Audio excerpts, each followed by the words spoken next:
Hola hola et bienvenue dans cette nouvelle vidéo du jour 2 de ce processus 21 jours pour connecter à son intuition, développer son intuition et ses perceptions intuitives, revenir à soi, etc. Peu importe les mots que vous posez dessus, il s'agit en fait d'enclencher un processus voilà, d'introspection via l'écriture intuitive. Pourquoi via l'écriture intuitive? Parce que au-delà des quelques conseils et des 6 clés d'accès à votre intuition que je peux vous donner dans le e-book offert qui se trouve en barre de description ou dans le lien qui est en bio Instagram aussi. Vous pouvez télécharger ce e-book offert qui vous donne voilà, quelques clés déjà pour poser le cadre qui va permettre à votre intuition d'être soutenue et d'avoir l'espace pour se développer. Au-delà de ça, ce qui va être important pour progresser là-dedans et retrouver une certaine fluidité, c'est la pratique, tout simplement. Donc c'est ce que je vous propose ici dans ce processus, à travers aussi les cartes et le tarot pour pouvoir travailler sur l'émergence de questions qui vont pouvoir amener vos propres réponses. Ici, dans cette vidéo, je vous donne déjà un élément, une guidance qui peut répondre pour tout ou partie à la question. Pour certains, ça peut résonner, pour d'autres moins. Ce qui est intéressant, c'est, quoi qu'il en soit, de prendre votre carnet, de votre stylo et chaque jour de prendre au minimum 15 minutes dans un endroit calme, seul, posé, avec vos stylos pour répondre à la question du jour en écriture intuitive sans mentaliser ni réfléchir à ce qui vient, à ce qui s'écrit tout seul. C'est très important, ne mentalisez pas, juste posez la question et écrivez. Voilà, ben on y va pour la deuxième question. Donc, je me sers d'une arcane majeure à chaque fois, du tarot, comme vous pouvez le voir, pour pouvoir faire émerger la question du jour. Ici, ce qui me vient comme question avec la lune, donc la lune, hein, c'est ce qui peut aussi venir parler de notre inconscient, de nos ombres, etc. Donc là, la question qui m'est venue à travers cette carte aujourd'hui, vous pouvez faire ce travail avec les cartes, les arcanes mineures, les arcanes majeures. Toute carte ou oracle peut faire émerger une question et elle peut être aussi différente d'un jour à l'autre et en fonction de ce que vous venez travailler, d'accord? Donc vous pouvez aussi faire cet exercice seul. Peut-être qu'il y a une autre question pour vous qui émergera. Ici, la question qui est venue, c'est qu'ai-je besoin de porter à ma conscience, justement? Qu'ai-je besoin d'apprendre à propos de moi et qui, potentiellement, peut être à l'état, pour tout ou partie, inconscient à aujourd'hui? En question secondaire, dans ce processus, je tire une question, des questions de choix, pour pouvoir faire émerger un petit peu une question, eh bien, secondaire après avoir répondu à la première. Ici, ça peut aussi comporter un outil comme cette carte-là. Ici, la question qui est posée, c'est: «N'est-ce pas un point de vue intéressant que j'ai ce point de vue?» Personne n'a jamais vraiment tort, on a juste un point de vue différent, tout est juste. La conscience ne juge rien et inclut tout. Donc là, c'est une question vraiment très intéressante et puissante parce que c'est un véritable outil à lui tout seul. C'est un outil Access Bar, si vous connaissez, que le point de vue intéressant. Ça permet en fait d'enlever tout jugement, toute conclusion sur une situation, un état d'être, etc. Donc quel que soit le thème, c'est important pour pouvoir ouvrir les possibilités. Ça peut être utile de ramener ce type d'outil. Donc là, en fonction en fait de ce qui va émerger avec cette question, derrière, vous pouvez dire ou écrire, «Bah, c'est intéressant que j'ai ce point de vue en fait sur cette situation. J'avais pas vu ça comme ça». Peut-être vous allez sortir des choses qui n'étaient pas forcément entièrement conscientes. Parfois, elles le sont, mais elles ont besoin d'être vues, écrites, entendues, d'où l'importance, et l'utilité de l'écriture intuitive. Et du coup, ça va vous permettre, de peut-être vous dire, «Bah, c'est intéressant que j'ai ce point de vue, mais ça n'est qu'un point de vue, ça n'est pas forcément la réalité. Ça peut être ma réalité, à un temps donné, et d'un certain, encore une fois, point de vue. Depuis mon prisme actuel, qui peut être totalement différent, peut-être 5 minutes plus tard, une fois que j'aurai mis de la conscience sur d'autres choses», vous voyez? Donc voilà, c'est un outil vraiment très puissant et intéressant à utiliser. OK. En question secondaire d'ailleurs, au-delà de, poser la question: «N'est-ce pas un point de vue intéressant que j'ai ce point de vue?» en écriture intuitive, vous pouvez utiliser la question, comment transformer ce point de vue. D'accord? Comment changer de perspective sur la situation. Ok. On va voir ce qui vient du coup comme message ou comme guidance supplémentaire pour ce jour 2 du processus. Alors, 5 de denier, page de pentacle et impératrice. Alors, ici pour certains, peut-être qu'il y a une situation qui demande à être vue, entendue, donc ce qui peut revenir, qui peut avoir besoin d'être mis en lumière, à la conscience ici pour certains. Pour d'autres, il y a d'autres choses qui vont venir en complément ou à la place en écriture intuitive, donc pensez à bien le faire de votre côté. Donc il peut y avoir un déni, j'entends, un déni sur une situation de solitude, de repli sur soi ou de pauvreté matérielle, financière ou affective. Ok. Il peut y avoir un besoin, ouais, de retrouver une certaine valeur de soi et une certaine forme d'abondance, en fait, de confort, de valeur de soi aussi, mais j'entends dans un sens physique aussi pour certains.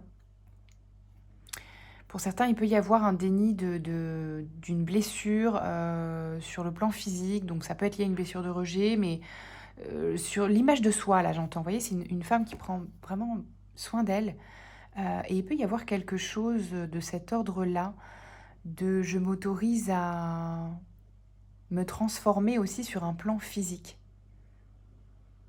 Quelque chose comme ça.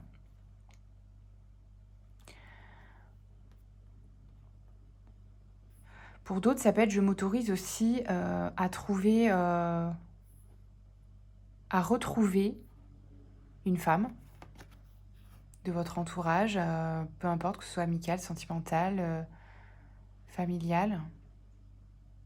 Parce que là, comme il y a une notion de solitude, de repli sur soi sur le plan affectif, il y a peut-être quelque chose que vous vous interdisez.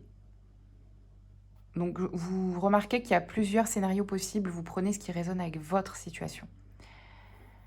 Mais il y a quelque chose qui peut-être vous empêche de rejoindre quelqu'un. Ok. Ça peut uniquement vous concerner aussi vous, hein. Ici, on a le 3 de coupe, pardon, l'étoile et le 9 de bâton.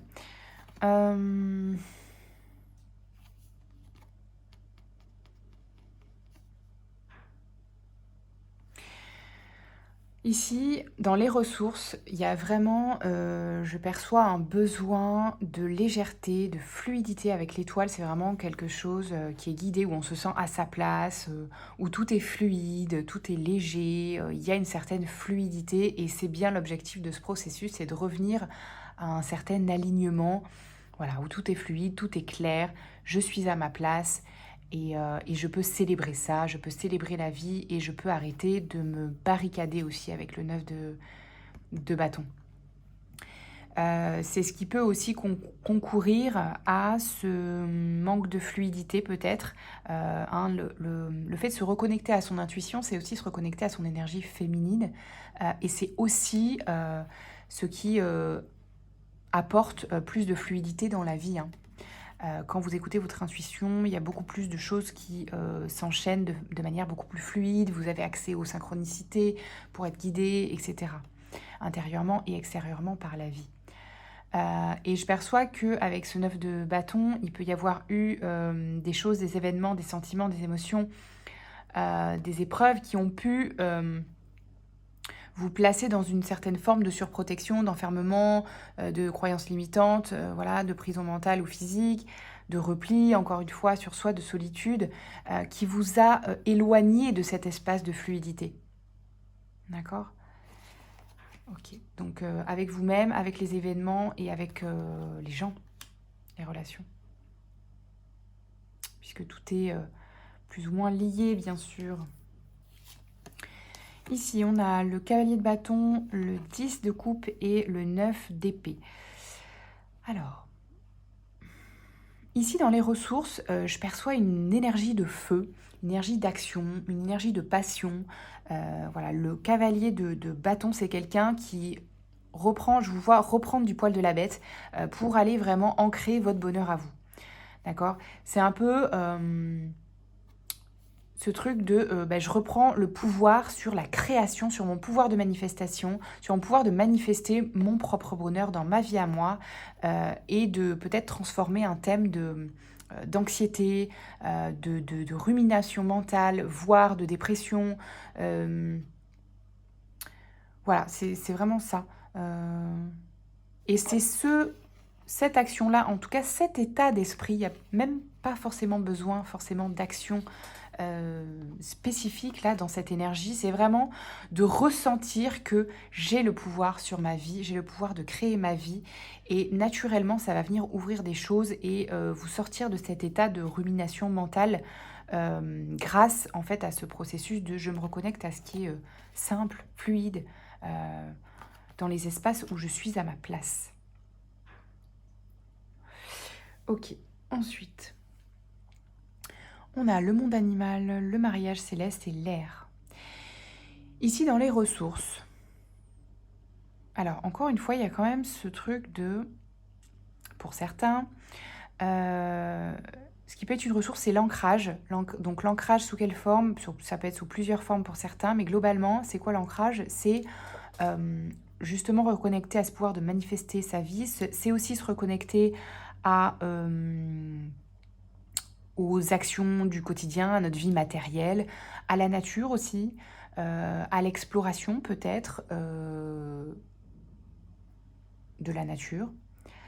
Ça peut aussi, là ça me dit aussi que ça peut être revenir à un certain ancrage de soi, en fait, de soi avec soi, c'est-à-dire prendre conscience de qui je suis, de quoi j'ai envie et comment je peux être fidèle à ça et revenir à une unité envers moi-même.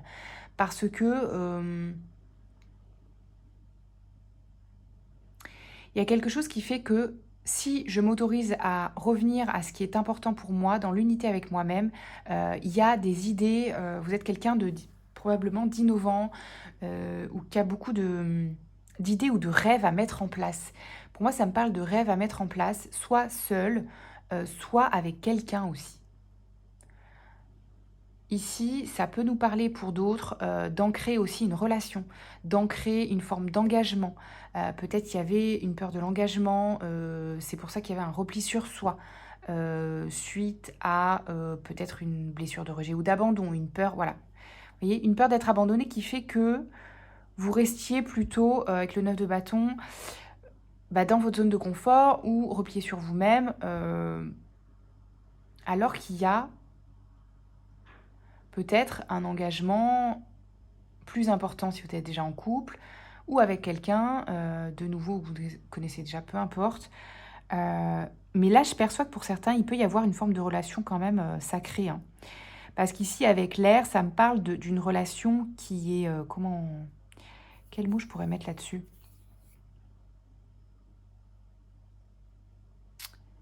Une relation qui est empreinte de liberté et de...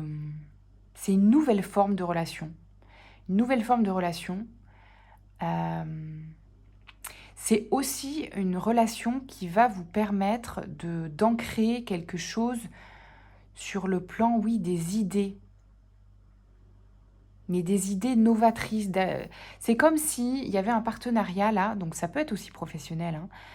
Ça peut être sentimental, amical, professionnel, ou les trois, mais il y a une forme d'association ou d'engagement qui va vous permettre d'ouvrir et d'ancrer une forme de changement et d'innovation dans votre vie, dans la forme que peut prendre votre vie ou vos projets. Quelque chose comme ça. Ça va vous permettre, ce retour à l'unité ou au lien avec l'autre, de créer justement les opportunités de manière fulgurante, d'obtenir en fait des espaces de chance, d'opportunités, de révélations positives et d'activer, de réactiver votre pouvoir de manifestation. Ça vous permet de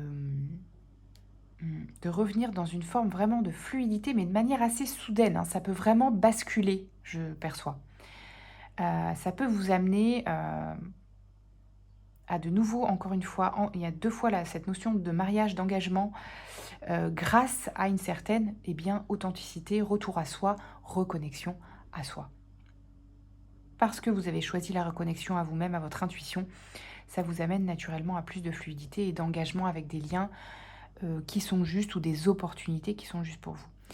Encore une fois, il peut y avoir cette notion d'accélération dans la manifestation de ce que vous estimez être la vie pour vous, en fait, ce qui vous met dans une situation de joie et de vivance. Et il y a encore une fois cette notion d'engagement ou de contrat ici. Donc peut-être que voilà, ce processus va vous permettre vraiment de réaligner quelque chose de manière assez naturelle, même inconsciente, pour pouvoir créer la vie que vous voulez en fait. Via une forme d'engagement, il peut y avoir une proposition, un contrat à l'issue de ce processus. Ok, très intéressant. Écoutez, je vais terminer par... J'avais dit que c'était des vidéos courtes. Donc, surtout, mettez-moi en commentaire ou sur Instagram les résultats, entre guillemets, si vous avez envie, en tout cas, de partager vos ressentis sur les exercices d'écriture intuitive que vous avez pu réaliser. Le soleil, le père à la couronne dorée, t'invite à donner corps à tes projets par ton action et avec ambition dans la matière bâtit ton souhait avec la conviction d'y dresser un palais. Vous voyez, il y a quand même une très forte notion là de manifestation.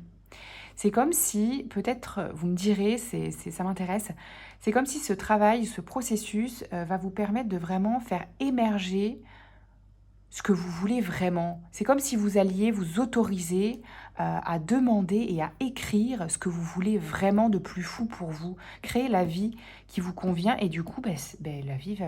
Enfin, c'est comme si là, la vie va vous l'apporter en fait. Donc, trop intéressant. Partagez-moi en commentaire et par message privé voilà, vos partages. Et puis, on se retrouve demain pour la 3e vidéo. Ciao, ciao!